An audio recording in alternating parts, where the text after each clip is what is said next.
सुबह सुबह आप स्टूल करने के लिए जाते हैं। सीट पे बैठते हैं और आपका जो स्टूल है, जो मल है, जो पोटी है, वो वहीं पे चिपक जाती है। ग्रीस जैसी, ग्रीसी टाइप की चिपचिपा स्टूल आपको देखने को मिलता है। बहुत पानी डालने के बाद भी वो फ्लश आउट नहीं होता है। कई बार स्टूल जो है वो पानी के ऊपर तैरता हुआ भी नजर आता है। देखने को ये आम समस्या लगती है, आप समझ सकते हैं कि ये कोई आम गैस एसिडिटी की समस्या है, लेकिन इसका जवाब है नहीं। ये किसी गहरी समस्या का इंडिकेशन होती है, एक गहरी फिजियोलॉजिकल कंप्लेन का इंडिकेशन होती है। आज के वीडियो में आप लोग को इसका कारण बताऊंगा और बहुत अच्छी होम्योपैथिक मेडिसिन बताऊंगा, जिनको यूज करने से बहुत जल्दी ही आपकी ये जो समस्या है ये ठीक हो जाएगी। क्योंकि अगर ये ठीक नहीं करी जाती है, ये जो सिम्टम आपको आ रहा है ये ठीक नहीं होते हैं, तो भविष्य में कोई खराब स्थिति की तरफ आपको ये ले जा सकती है। तो चलिए इस वीडियो को स्टार्ट करते हैं। दोस्तों, सबसे पहले जानना ये जरूरी है कि ये जो चिपचिपा स्टूल है ये फैट के प्रॉपरली डाइजेस्ट ना होने की वजह से आ रहा है। मतलब जो मेन समस्या है वो फैट का ब्रेक डाउन ना होना है। यानी कि जो फैट है वो टूट नहीं रहा है, वो आपके पेट में टूट नहीं रहा है। इसके लिए दो तीन चीजें बहुत इंपॉर्टेंट होती हैं। जैसे आप समझिए, हमारा जो लीवर होता है, लीवर की साइड जो जो सेल्स होती हैं, उनसे जो है बाइल बनता है। और बाइल स्टोर होता है हमारे गोल ब्लेडर, जो गोल ब्लेडर होता है, पित्त की थैली जो बोलते हैं, उसमें स्टोर होता है जाके यहाँ पे। और फिर वो हमारे इंटेस्टाइन में जाके, छोटी आंत में जाके, छोटी आंत में जाके वो फैट को इमल्सिफाई करता है, फैट को तोड़ने का काम करता है। इसी के साथ साथ हमारी पैनक्रियाज से भी एक इंपॉर्टेंट एंजाइम, आप बोलिए, इसको निकलता है लाइपेज। इसकी भी इनसफिशियंसी होने पे ये प्रॉब्लम देखने को मिलती है, जो मैंने आपको बताया, चिपचिपा स्टूल होना। यानी कि या तो आपका लीवर से प्रॉपर बाइल नहीं बन रहा है, ये भी समस्या ठीक नहीं है। लीवर में कोई इंजरी है, लीवर में कोई इन्फ्लामेशन है, या आपको फैटी लीवर है, वो भी ग्रेड 2 या उससे ऊपर का भी हो सकता है। दूसरा, आपका जो बाइल का फ्लो है वो प्रॉपर नहीं है, लीवर की प्रॉब्लम की वजह से हो सकता है। या जो पूरे के पूरा कैनाल, पूरा का पूरा डक्ट सिस्टम बनता है लीवर से बाइल को इकट्ठा करके एक डक्ट में ले जाके गोल ब्लैडर तक ले जाना, और इस पूरे प्रोसेस में कई ऑब्स्ट्रक्शन है। बिलियरी ऑब्स्ट्रक्शन इसको हम बोलते हैं। जब लीवर फंक्शन टेस्ट कराते हैं तो वहां पे बहुत सारी चीजें हमें समझ में भी आती है। बिलिरुबिन का बड़ा होना, एसजीओटी एसजीपीटी का बड़ा होना, ये सब चीजें उसका इंडिकेशन करते हैं।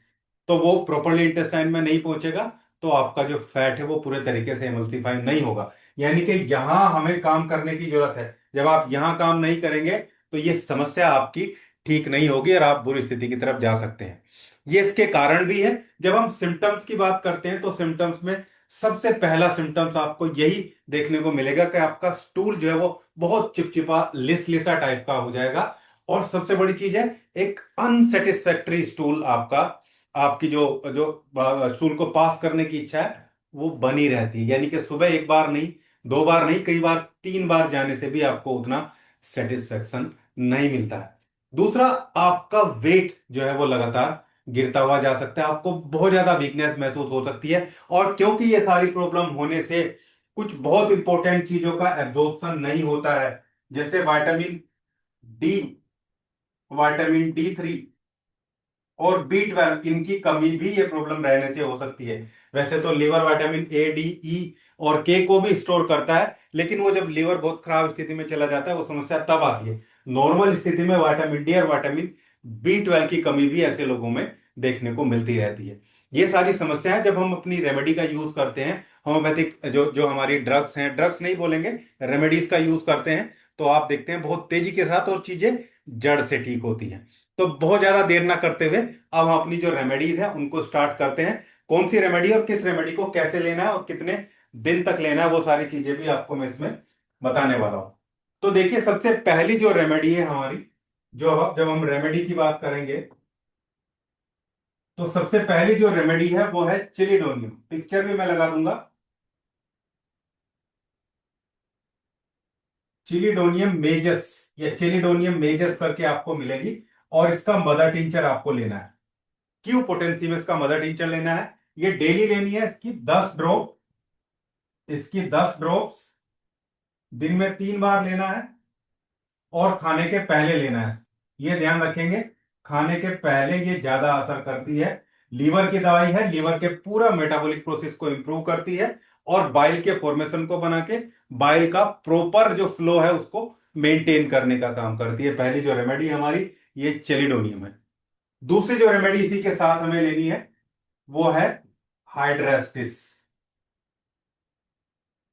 Hydrastis canadensis Q. इसका मदर टिंचर भी हमें लेना है, ये भी क्यू पोटेंसी में लेना है। आपको किसी भी ऑनलाइन जो है सोप से मिल जाएगा, नहीं तो आप होम्योपैथिक सोप से जाके भी ले सकते हैं। इसकी भी 10 ड्रॉप आपको खाने के बाद लेनी है। वो खाने के पहले लेनी है, ये खाने के बाद में लेनी है। और ये भी 3 बार आपको लेना है। आधे कप पानी में डाल के उसको भी लेना है, आधे कप पानी में डाल के इसको भी लेना है। ये दोनों दवाई हर एक मरीज को लेनी है, हर एक पेशेंट को लेनी है जिसको ये समस्या है। अब आपको कुछ ऐसी दवाइयां बताऊंगा जिनमें से कोई एक दवाई आप लेंगे जो आपके सिम्टम के अनुसार मैनेज आपको करेंगे, और वो लेना जरूरी है इनके साथ में। ये दोनों दवाई के साथ में उनमें से कोई चीजें आपको लेना जरूरी है। जिसमें जो पहली मेडिसिन है वो है चाइना। चाइना की 30 पोटेंसी सिंकोना या चाइना ऑफिशियलिस करके आपको ये मिलेगी। इसको कब लेना है आपको? जब बहुत ज्यादा कमजोरी हो, बहुत ज्यादा वीकनेस किसी को नजर आती है, खासकर स्टूल पास करने के बाद, स्टूल के बाद, तो आपको चाइना ऑफिशियलिस लेना है। चाइना की 30 पोटेंसी आपको मिल जाएगी, पिक्चर इसकी भी मैं लगा दूंगा। इसकी आपको 2 ड्रॉप लेनी है और 2 बार लेनी है, दिन में 2 बार, सीधा जीभ पे 2 बूंदे इसकी जो है ऐड ऑन कर लेंगे ऐसे, उन दोनों दवाइयों के साथ में, अगर ये प्रॉब्लम है। दूसरा एक और दवाई इसमें आती है, वो है लाइकोपोडियम। लाइकोपोडियम किनको लेना है? जिनके बाल गिर रहे हैं, उस प्रॉब्लम के साथ साथ क्या है, बाल गिर रहे हैं,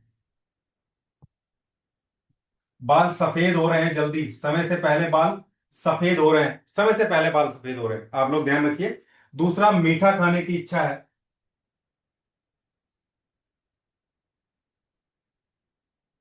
मीठा खाने की इच्छा है। और परफॉर्मेंस एंग्जाइटी है, कहीं भी जाने से पहले, कोई भी काम करने से पहले वो काम अच्छे से होगा नहीं होगा, ये समस्या आने लगती है। तो लाइकोपोडियम लेना है। लाइकोपोडियम की आपको जो ये दवाई मैंने आपको बताई है लाइकोपोडियम, इसको आपको लेना है 200 पोटेंसी में, 200 पावर में आपको मिलेगी। और इसको वीक में एक बार लेना है, वीक में एक बार लेना है। कितना लेना है? 2 ड्रॉप, सीधा जीप पे सप्ताह में एक बार। कब लेना है वो मैंने आपको बता दिया। बाल गिर रहे हैं, बाल समय से पहले सफेद हो रहे हैं, मीठा खाने की बहुत ज्यादा अच्छा है, परफॉर्मेंस एंग्जाइटी है, तो आपको ये लेना है।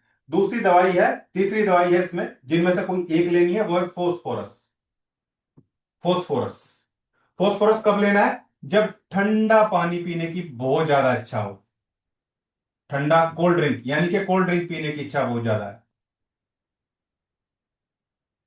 सर्दियों में भी वो कोल्ड ड्रिंक्स की इच्छा पेशेंट जो है वो जताता है। ठीक है। दूसरा, बहुत ज्यादा कमजोरी है। कमजोरी कब है? ये भी स्टूल पास करने के बाद जो है कमजोरी नजर आएगी।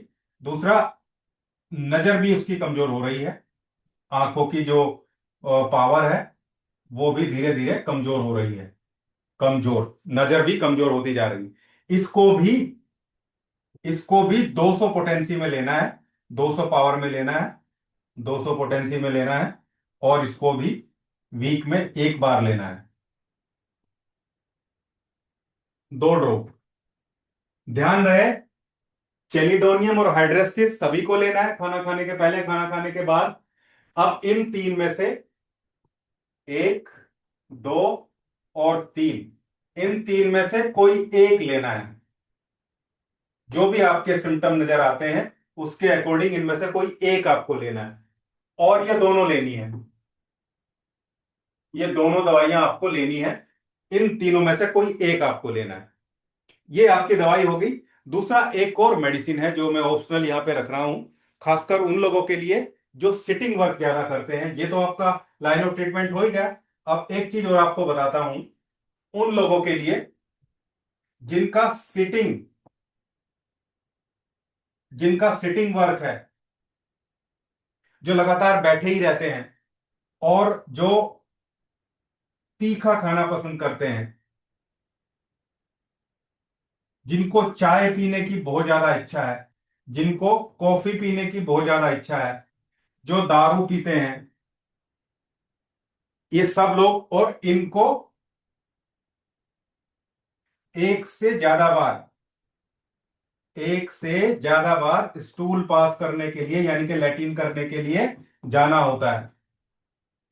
वो सब चली रही, उनमें से कोई आपका जरूर मैच होगा, वो दोनों लेनी है, इनमें से कोई एक जरूर मैच होगा। लेकिन अगर आप इस कैटेगरी में भी आते हैं तो आपको एक दवाई और लेनी है।